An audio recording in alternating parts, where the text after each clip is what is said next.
Hello everyone. നമുക്ക് second question പേപ്പറിൻ്റെ part ബിയിലേക്ക് പോവാം. സോ പാർട്ട് ബിയിൽ again 3 questions, each 15 marks. You have to answer any 2. So we can go to the fourth question.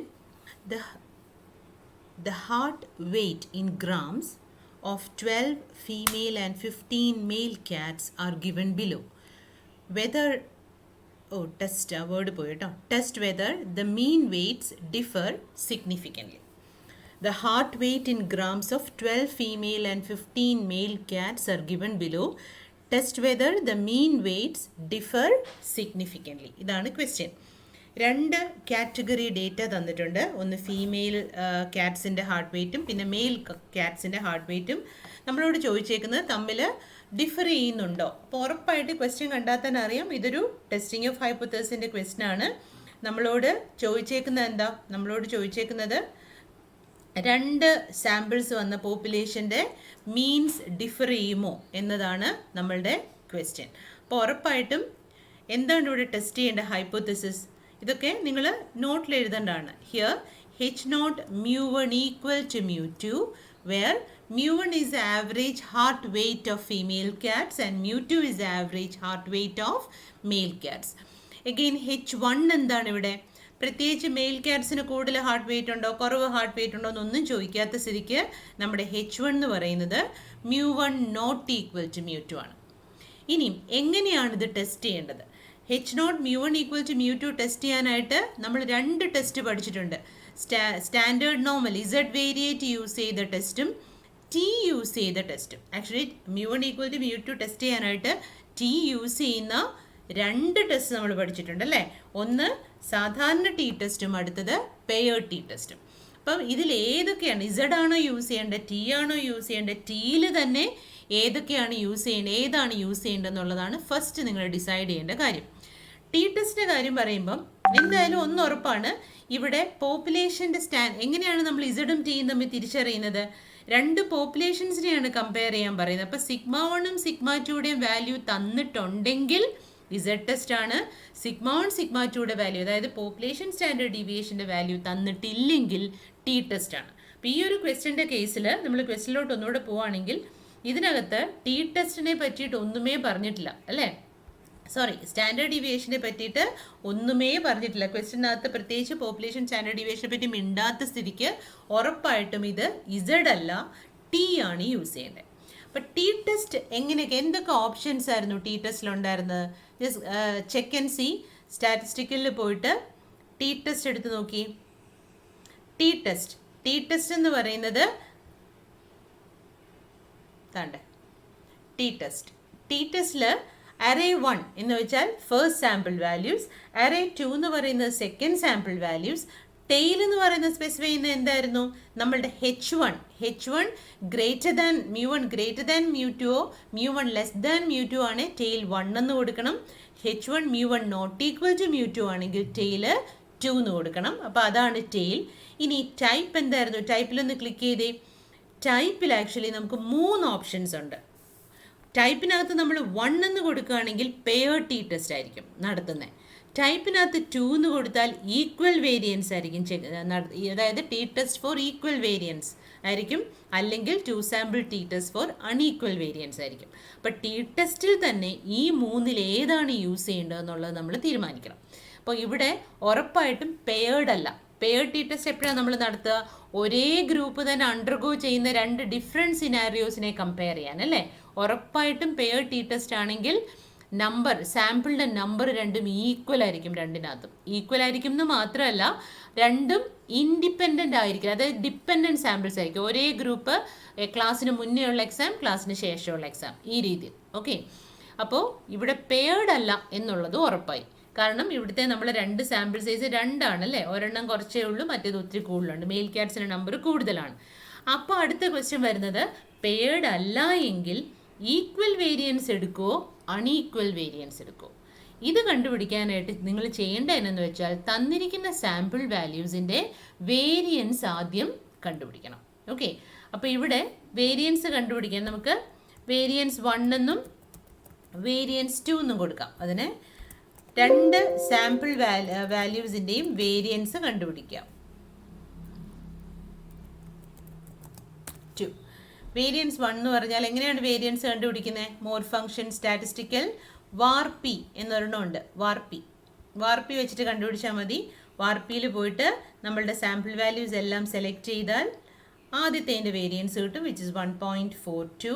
ഇനിയും same function recently യൂസ്ഡിൽ നിന്ന് വാർപി എടുത്തിട്ട് second set of values choose ചെയ്താൽ നമുക്ക് second variance കിട്ടും.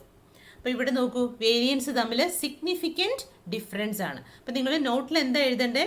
Here H0 mu1 equal to mu2, where mu1 is the average weight of heart of female mice and mu2 is the average weight of hearts of male mice. പിന്നെ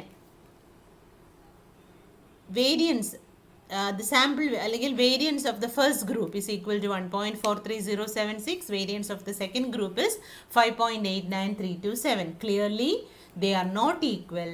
Hence we will be using ഇപ്പോൾ ഏത് test ആയിരിക്കും നമ്മൾ ടിയിൽ use ചെയ്യുന്നത്? T ടെസ്റ്റിൽ തന്നെയുള്ള ഏത് ഓപ്ഷനാണ് ഇതിനകത്ത് നമ്മൾ എടുക്കാൻ പോകുന്നത്? 3.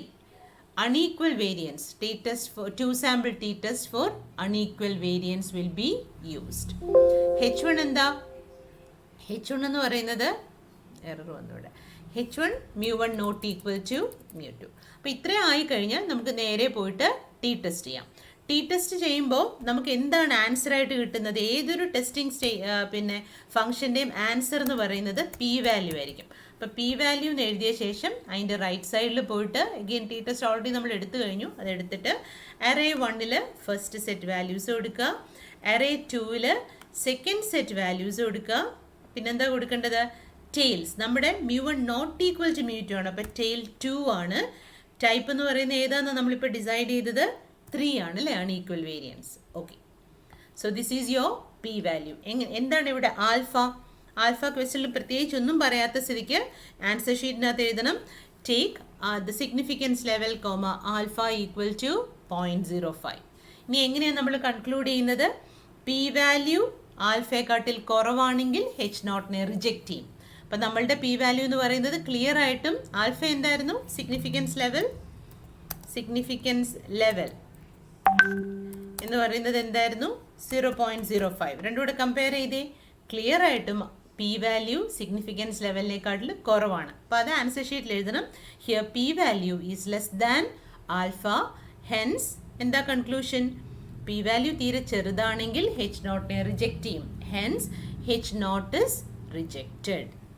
Means what? H0 റിജക്റ്റ് ചെയ്യാന്ന് വെച്ചാൽ എന്താ അർത്ഥം?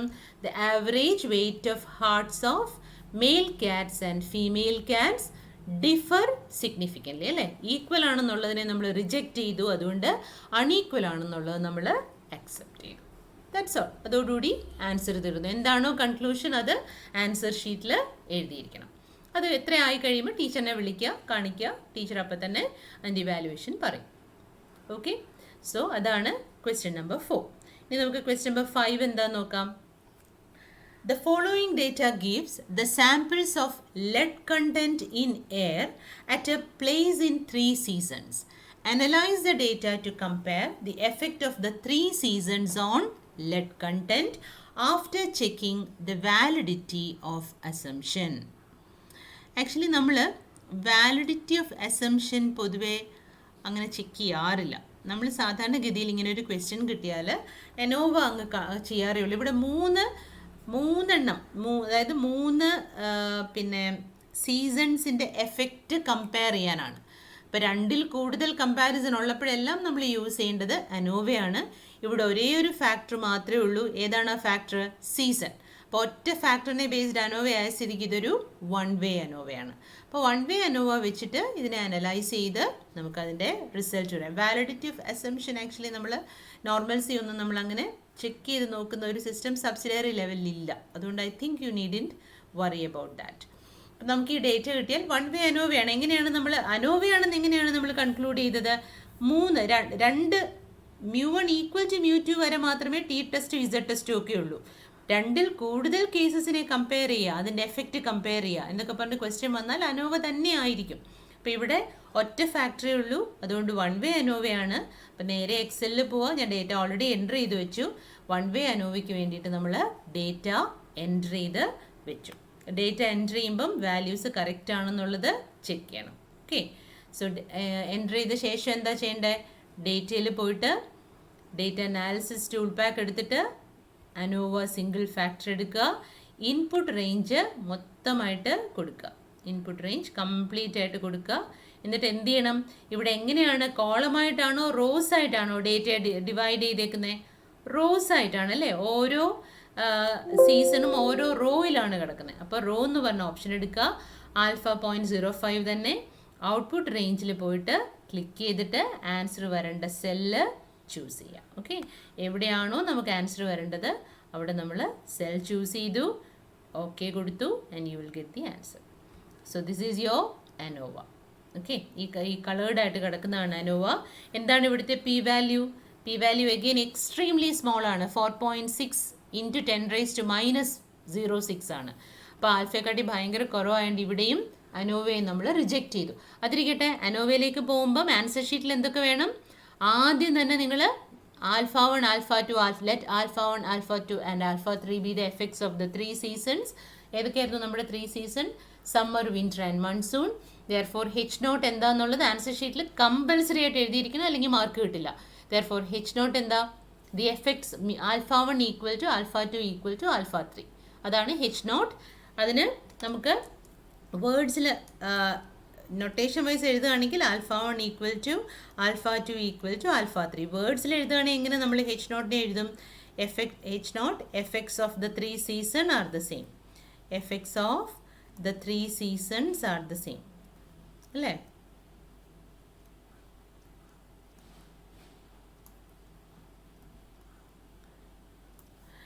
H1 എന്താ? They are not the same. അതാണ് H1. അനോവയൊക്കെ ചെയ്ത് ആൻസർ കിട്ടി. എന്നിട്ട് എന്താണ് നോട്ടിലേക്ക് എഴുതേണ്ടത്? ആൻസർ ഷീറ്റിലേക്ക് എഴുതേണ്ടത് പി വാല്യൂ എടുത്ത് ആൻസർ ഷീറ്റിലോട്ട് എഴുതണം. ആൽഫ എന്താണെന്ന് എഴുതണം. പി വാല്യൂ ആൽഫയും കൂടെ കമ്പയർ ചെയ്ത് നമ്മുടെ കൺക്ലൂഷൻ എഴുതണം. അപ്പോൾ അത്രയാവുമ്പോൾ ആ ക്വസ്റ്റ്യൻ തീർന്നു. അപ്പോൾ ഇവിടെയും എന്താണ്? P value is extremely small, therefore H0 is rejected. So what is your conclusion? Therefore the effects of the 3 season on the എന്തായിരുന്നു? Lead content. അതായിരുന്നു question. Lead content is different എന്ന് പറഞ്ഞ് കൺക്ലൂഡ് ചെയ്യാം. Okay, പിന്നെ നമുക്ക് മൂന്നാമത്തെ അടുത്ത last ക്വസ്റ്റ്യനിലേക്ക് പോവാം. ലാസ്റ്റ് 1 സെക്കൻഡ് സ്പേസ് ഉണ്ടാക്കാനായിട്ട്. ഓക്കെ, ലാസ്റ്റ് ക്വസ്റ്റ്യൻ എന്താ നോക്കൂ. The arrival of patients at a doctor's clinic has obtained the following distribution for 445 days. Fit a distribution to the following data. ഒരു ഡേറ്റ സെറ്റ് തന്നിട്ടുണ്ട്. ആ data set എന്ത് തന്നെ ആയിക്കോട്ടെ, ഇവിടെ പേഷ്യൻസിൻ്റെ അടുത്ത് പേഷ്യൻസ് ഡോക്ടറെ അടുത്ത് വരുന്നതാണ് ഡേറ്റ സെറ്റ്. നമുക്കതൊന്നും പ്രശ്നമില്ല. എന്താണ് ക്വസ്റ്റ്യനിൽ വേണ്ടുന്നത്? നമുക്ക് വേണ്ടുന്നത് ഫിറ്റിംഗ് ആണ്, ഡേറ്റ ഫിറ്റിംഗ് അല്ലേ? ഇവിടെ ഡിസ്ട്രിബ്യൂഷൻ ഏതാണ് ഫിറ്റ് ചെയ്യേണ്ടത് എന്ന് ക്വസ്റ്റ്യനിൽ പറഞ്ഞിട്ടില്ല. ഞാൻ കഴിഞ്ഞ വീഡിയോയിലും അത് പറഞ്ഞിരുന്നു. ചില സമയത്ത് അവരങ്ങനെയാണ്, ഏത് ഡിസ്ട്രിബ്യൂഷനാണ് ഫിറ്റ് ചെയ്യേണ്ടത് എന്ന് പ്രത്യേകം എടുത്ത് പറയില്ല. നമ്മളെ സംബന്ധിച്ചോളം എക്സൽ ഉപയോഗിച്ച് ചെയ്യാനായിട്ട് നമ്മൾ 2 ഡിസ്ട്രിബ്യൂഷൻസ് മാത്രമേ എക്സൽ ഉപയോഗിച്ച് ഫിറ്റ് ചെയ്യുന്നുള്ളൂ നമ്മളുടെ ലാബിനകത്ത്, വിച്ച് ഇസ് ദ എന്താ binomial distribution and the Poisson distribution. അപ്പോൾ ഇവിടെ അതിൽ ഏതാണ് വേണ്ടുന്നത്? കഴിഞ്ഞ വീഡിയോയിൽ ഞാൻ പറഞ്ഞ ഓർമ്മയുണ്ടോ? അത് കണ്ടുപിടിക്കാനായിട്ട് നിങ്ങൾ നിങ്ങളുടെ ഫ്രീക്വൻസി നോക്കണം. ഇവിടുത്തെ ഫ്രീക്വൻസി നോക്കി 153, 169, 72, 31, 12, 6, 2. അതായത് എക്സിൻ്റെ വാല്യൂ 0ൽ നിന്ന് 6ലേക്ക് കയറിയപ്പോൾ ഫ്രീക്വൻസി കുറഞ്ഞു പോയി. ഇങ്ങനെ ഒരു ഡിക്രീസ് ഇടയിൽ ഒരു ചെറിയ ഹൈറ്റ് വന്നു. അതായത് 153 നിന്ന് 169ലേക്ക് ക്ലൈംബ് ചെയ്തു എന്നുള്ളത് ശരിയാണ്, പക്ഷേ പിന്നത് ഇറങ്ങിപ്പോയി. അപ്പം ശരിക്കും പറഞ്ഞാൽ ഇത് പോസോണിൻ്റെ ഒരു സ്വഭാവമാണ് കാണിക്കുന്നത്. ഓക്കെ, മേലേയും താഴോട്ട് ചെറിയൊരു ക്ലൈംബ് വന്നെങ്കിലും അതിനേക്കാൾ അധികം ഡീപ്പായിട്ടാണ് അതിൻ്റെ ഇറക്കം വന്നത്. അതുകൊണ്ട് ഉറപ്പായിട്ടും ബൈനോമിയൽ ഡിസ്ട്രിബ്യൂഷനേക്കാളും ഇവിടെ ബെറ്റർ ഫിറ്റ് എന്ന് പറയുന്നത് പോസോൺ ആയിരിക്കും. അത് നമ്മളുടെ ഡിസിഷനാണ്, നമ്മൾ അങ്ങനെയാണ് കൺക്ലൂഡ് ചെയ്യുന്നത് ലോജിക്കലി. അപ്പം പോസോൺ ഫിറ്റിംഗ് കഴിഞ്ഞ പ്രാവശ്യം ചെയ്ത ഓർമ്മയില്ലേ? എന്താണ് പോസോൺ, എങ്ങനെയാണ് പോസോൺ ഫിറ്റ് ചെയ്യേണ്ടത്? ഇതാണ് നമ്മളുടെ പിന്നെ ഡേറ്റ സെറ്റ്, പേഷ്യൻറ്റും എന്താ നമ്പർ ഓഫ് ഡേയ്സും നമ്മൾ എന്തൊക്കെയായിരുന്നു കണ്ടുപിടിച്ച ഓർമ്മയുണ്ടോ? This is your data set. ആദ്യം ആദ്യത്തേനെ നമ്മൾ എക്സ് എന്ന് കൊടുക്കാം, അടുത്തതിനെ എഫ് എന്ന് കൊടുത്താൽ ആദ്യം വേണ്ടുന്നത് എക്സ് ബാർ ആണ് അല്ലേ, കാരണം lambda is equal to X bar. അങ്ങനെയാണ് പോസോൺ ഫിറ്റിംഗ്, പോസോന്റെ പാരാമീറ്ററിനെ നമ്മൾ കണ്ടുപിടിക്കുന്നത് ആ രീതിയിലാണ്. Parameter lambda is equal to X bar. അപ്പോൾ എക്സ് ബാർ ആണ് ആദ്യം കണ്ടുപിടിക്കേണ്ടത്. എക്സ് ബാർ കണ്ടുപിടിക്കാനുള്ള ഫോർമുല എന്താ? 1/n summation xi into fi, where what is capital N? Capital N is equal to total frequency. അപ്പോൾ നമുക്ക് അത്രയും കാര്യങ്ങൾ അടുത്ത് കണ്ടുപിടിക്കണം. അപ്പോൾ ആദ്യത്തതിന് എക്സ് എന്നും അടുത്തതിന് എഫ് എന്നും കൊടുത്താൽ അടുത്ത കണ്ടുപിടിക്കേണ്ട എക്സ് ഇൻറ്റു എഫ് ആണ്. ഞാൻ എങ്ങനെ ചെയ്യാനാണ് നിങ്ങളോട് പറഞ്ഞത്? ഫോർമുല പോലെ അങ്ങ് കൊടുക്കുക. Equal to first cell star second cell. ഇങ്ങനെ ചെയ്യുന്നതിൻ്റെ ഗുണം, ഇനി ഈ സീറോയെ കൺട്രോൾ സി അടിച്ച് കോപ്പി ചെയ്ത് ബാക്കി എല്ലാ സെൽസും സെലക്ട് ചെയ്ത് കൺട്രോൾ വി അടിച്ച് പേസ്റ്റ് ചെയ്താൽ ഓട്ടോമാറ്റിക്കലി അത് ബാക്കി കാൽക്കുലേറ്റ് ചെയ്തോളും. അപ്പോൾ എക്സ് ഐ എഫ് ഐയുടെ കോളം കിട്ടി. ഇനി എന്ത് വേണം? ടോട്ടൽ ഫ്രീക്വൻസിയും വേണം, ടോട്ടൽ എക്സ് ഐ എഫ് ഐയും വേണം. ടോട്ടൽ കണ്ടുപിടിക്കാൻ എന്താ ചെയ്യേണ്ടത്? ഒന്നിൽ ഫോർമുലയിൽ പോയിട്ട് സം എടുക്കാം, അല്ലെങ്കിൽ ഈ ഓട്ടോ സം എടുത്താലും മതി. ഓട്ടോമാറ്റിക്കലി ഇത് അടുത്തുള്ള സെൽസിനെ ചൂസ് ചെയ്യും. ശരിയാണോ ചൂസ് ചെയ്തതെന്ന് നോക്കണം. തെറ്റാണ് ചൂസ് ചെയ്യുന്നതെങ്കിൽ അതിനെ അങ്ങ് ഡിലീറ്റ് ചെയ്തിട്ട് നമുക്ക് ആവശ്യമുള്ള സെല്ലിനെ ഒന്നും കൂടെ ഒന്ന് ചൂസ് ചെയ്യണം. ഇങ്ങനെ എന്നിട്ട് ഓക്കെ കൊടുക്കണം. ഓക്കെ, അതേപോലെ ഇതിനെ കോപ്പി ചെയ്ത് താഴോട്ട് പേസ്റ്റ് ചെയ്താൽ ഓട്ടോമാറ്റിക്കലി നമ്മളുടെ അടുത്ത സമ്മും കിട്ടും. Okay, so X I F ഐയുടെ ടോട്ടൽ എന്ന് പറയുന്നത് 496 ആണ്. So what is your X bar? Sample mean എന്താണ്? Is equal to X I F I by summation F I അല്ലേ. അപ്പോൾ 496 ഡിവൈഡഡ് ബൈ എന്താണ്? 496 ഡിവൈഡഡ് ബൈ എത്രയാണ്? 445. അത് ഈക്വൽ ടു ഇടാത്തതുകൊണ്ടാണ് കാൽക്കുലേറ്റ് ചെയ്യാത്തത്. Equal to 496 divided by 445. So see what the answer is 1.11461 ആണ് നമ്മുടെ സാമ്പിൾ മീൻ. ഇനി നമുക്ക് എന്താ വേണ്ടുന്നത്?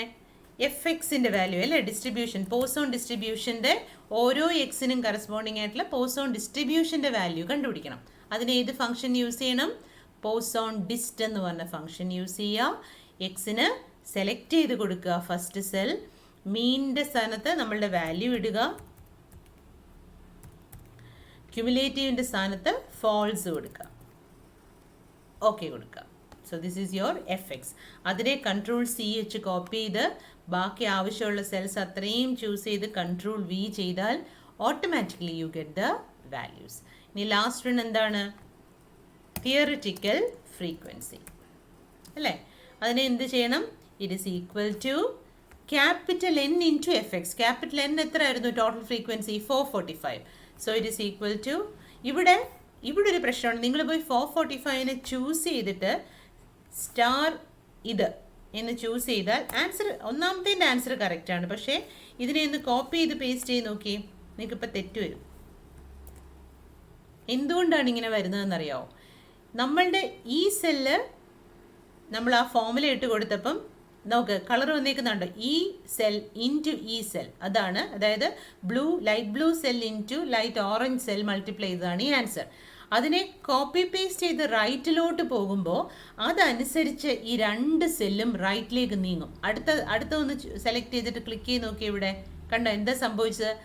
ഒരു സെല്ല് ഞാൻ റൈറ്റിലേക്ക് പേസ്റ്റ് ചെയ്തപ്പം 445ൻ്റെ റൈറ്റ് സൈഡിലോട്ട് ഈ സെലക്ഷനും പോയി. പിന്നെന്താ പറ്റുക? ഓറഞ്ച് സെല്ല് ഇവിടുന്ന് ഇവിടേക്ക് മാറി. അപ്പം കോപ്പി പേസ്റ്റ് ചെയ്യുന്ന സമയത്ത് ഒറ്റ കാര്യം മാത്രം ആലോചിച്ചോണം, ആ ഒരു ഫോമുലയിലുള്ള എല്ലാ സെൽസും അതനുസരിച്ച് നമ്മൾ റൈറ്റിലോട്ട് കോപ്പി പേസ്റ്റ് ചെയ്താൽ ആ ഫോമുലയിലുള്ള സെൽസ് എല്ലാം റൈറ്റിലോട്ട് മാറിക്കൊണ്ടേയിരിക്കും. അപ്പോൾ അടുത്ത ഇവിടെ പോയി ക്ലിക്ക് ചെയ്താൽ നോക്കിയേ, അതിൻ്റെ അടുത്തായി ഇവിടെ എത്തിയപ്പോഴത്തേക്ക് ഈ സെല്ല് ചൂസ് ചെയ്തു, ഇവിടെ ഒന്നുമില്ല, അതുകൊണ്ടാണ് 0 വന്നത് ആൻസർ. അടുത്ത എടുത്തു കഴിഞ്ഞാൽ അതിനപ്പുറത്തെ സെല്ല് പോയി ചൂസ് ചെയ്യും, അവിടെ ഒന്നുമില്ല, സോ ആൻസർ 0. അപ്പോൾ ഫോമുലയിൽ ഇടുന്ന സമയത്ത് മൂവ് ചെയ്ത് പോകേണ്ട സാധനങ്ങളെ മാത്രമേ അങ്ങനെ സെലക്ട് ചെയ്ത് കൊടുക്കാവുള്ളൂ. ഇവിടെ ഈ ഒരു കേസിൽ 445 എന്ന് പറയുന്നത് ആ ഒറ്റ നമ്പറാണ്, അത് അങ്ങോട്ടും ഇങ്ങോട്ടും മൂവ് ചെയ്യാൻ പാടില്ല. അതുകൊണ്ട് ഞാൻ എന്ത് ചെയ്യും? അത് സെലക്ട് ചെയ്യുന്നതിന് പകരം ഇവിടെ 445 എന്ന് തന്നെ കൊടുക്കും. അപ്പോൾ എന്ത് പറ്റി?